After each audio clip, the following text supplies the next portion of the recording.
இன்றைக்கு பொது காலத்தின் 11ஆம் வாரம் ஜூன் மாதம் 20ஆம் தேதி வியாழக்கிழமை. இன்று தேவன் நமக்கு தரும் ஜீவ நீரூற்றான இறை வார்த்தைகள் சீராக் ஞான நூலிலிருந்து வாசகம்.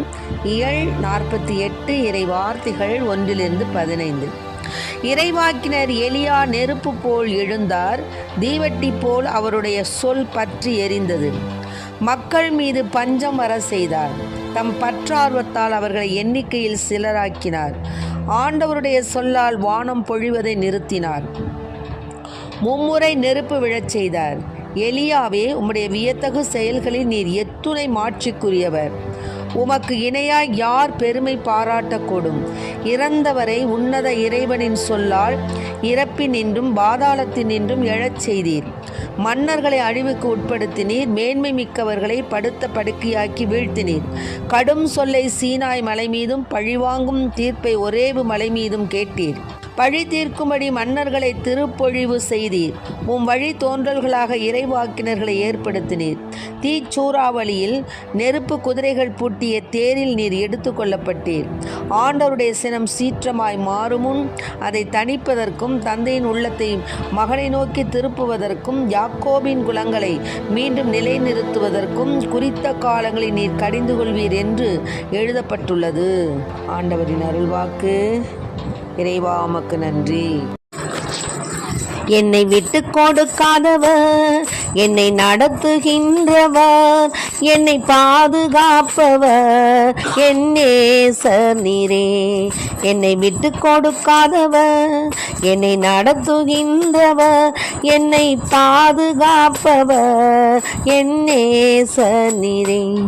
நான் வழி மாறும் போது என் பாதை காட்டினீர், என்னால் முடியாத போது என்னை தூக்கி நடத்தினீர். விட்டு கொடுக்காதவர், என்னை நடத்துகின்றவர், என்னை பாதுகாப்பவர் என் நேசர் நீரே.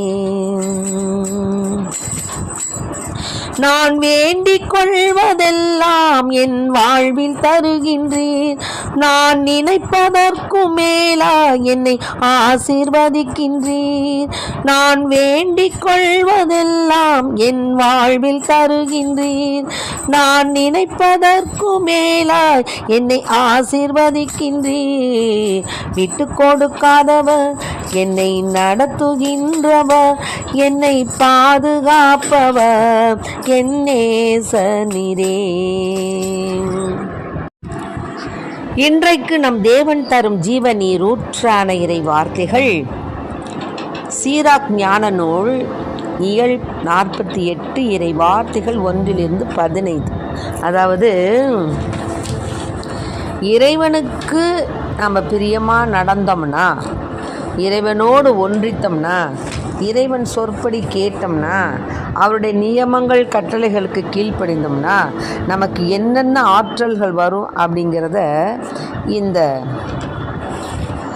சீராக் ஞான நூலில் நாம் தெரிஞ்சுக்கிறோம். அதாவது, இறைவாக்கினர் எலியா, அவருக்கு தூய ஆவியானுடைய அபிஷேகம் நிறையா கிடைச்சதுனால தீவட்டி போல் எழுந்தாராம், நெருப்பு போல் எழுந்தாராம். தீவட்டி போல் அவருடைய சொல் அப்படி பற்றி எரிஞ்சிச்சான். அடடடா, என்ன செஞ்சார்? பஞ்சம் வர வச்சுட்டார். பற்றார்வத்தால் எண்ணிக்கையில் நிறையா இருக்கிறவங்கள சிலராக்கினார். ஆண்டவருடைய சொல்லால் வானம் பொழிவதை நிறுத்தினார். நெருப்பு மும்முறை நெருப்பு விழச் செய்தார். ஆக, எலியாவே, உங்களுடைய வியத்தகு செயல்களில் நீர் எத்துணை மாட்சிக்குரியவர் என்பதை நாங்கள் புரிஞ்சுக்கிட்டோம். அதாவது, இறைவனுடைய சொல்லால், அவரா செய்யலை, யாருடைய சொல்லால்? இறைவனுடைய சொல்லால் இறப்பினின்றும் பாதாளத்தினின்றும் எழச் செய்தீர்.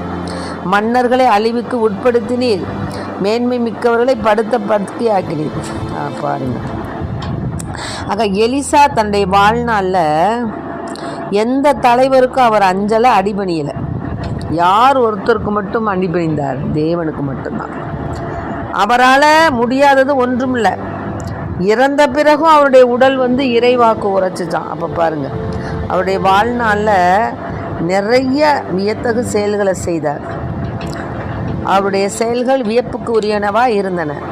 இவை யாவும் கண்டும் அந்த மக்களுடைய மனசு மாறலை. அதுதான் இங்கே. ஆக அந்த மக்களுடைய மனசை பாருங்கள். அந்த மக்களுடைய மனசு மாறலை. அதான் எலியா சூறாவளி சூழ என்ன பண்ணார்? மறைந்தார். இறைவாக்கினர்களை ஏற்படுத்தினார். அதாவது தீச்சூறாவளி நெருப்பு குதிரைகள் பூட்டிய தேரில் அவர் எடுத்துக்கொள்ளப்பட்டார். ஆண்டுடைய சினம் சீற்றமாய் மாறும் முன் அதை தணிப்பதற்கும் தந்தையின் உள்ளத்தை மகனை நோக்கி திருப்புவதற்கும் யாக்கோபின் குலங்களை மீண்டும் நிலைநிறுத்துவதற்கும் குறித்த காலங்களில் நீர் கடிந்து கொள்வீர் என்று எழுதப்பட்டுள்ளது. ஆக நமக்கு வரக்கூடிய தண்டனைகள், நமக்கு வரக்கூடிய துன்பங்கள் யாவும் நம்மை திருத்துவதற்காக அன்றி வேறு எதற்காகவும் இல்லைங்கிறத நம்ம உணரணும். அது ஒன்றே போதும் இன்னைக்கு. ஏன்னா நம்ம நிறையா பேர் நம்ம நினைக்கிறோம், நமக்கு இவ்வளோ துன்பங்கள் வருதே, இவ்வளோ சோதனைகள் வருதே, நமக்கு ஏன் இப்படி? நம்ம நல்லா தானே இருக்கிறோம், நல்லா தானே தேவனை பணிந்து கொண்டு இருக்கிறோம்னு நினைக்கிறோம். ஆனால் துன்பங்கள் நம்மை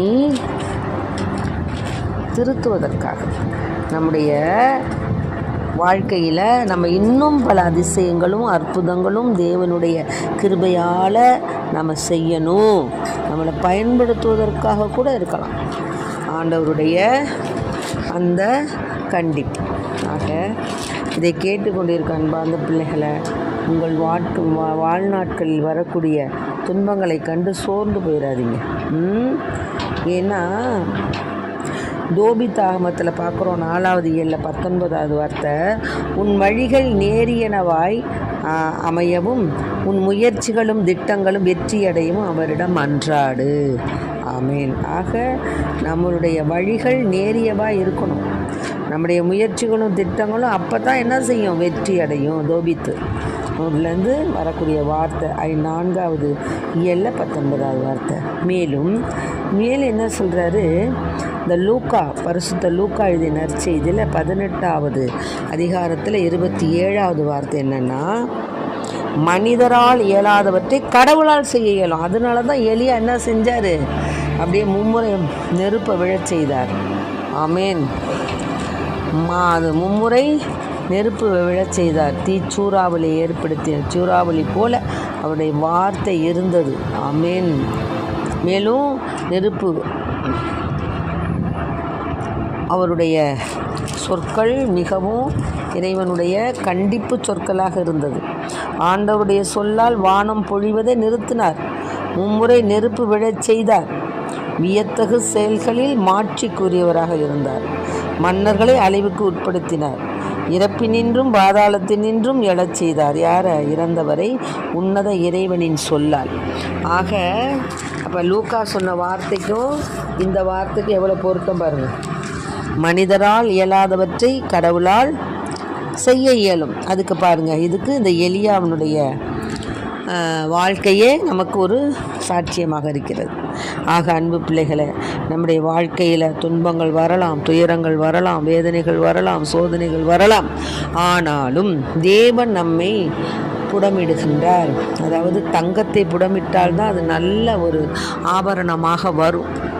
அதை சும்மாவே வச்சுக்கிட்டு ஆபரணம் செய்ய முடியுமா? முடியாது. அதே போல் தங்கத்தை புடமிடுவது போல், பொன்னை புடமிடுவது போல் நம்மை ஆண்டவர் புடமிட்டு அவருக்கு உரிய ஆபரணமாக நம்மை தேர்ந்தெடுக்கிறார்.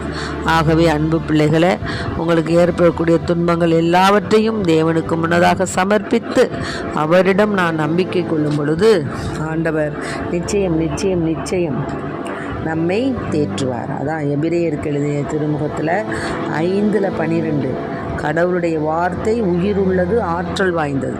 பார்த்தீங்களா எலியா என்ன செய்தார்?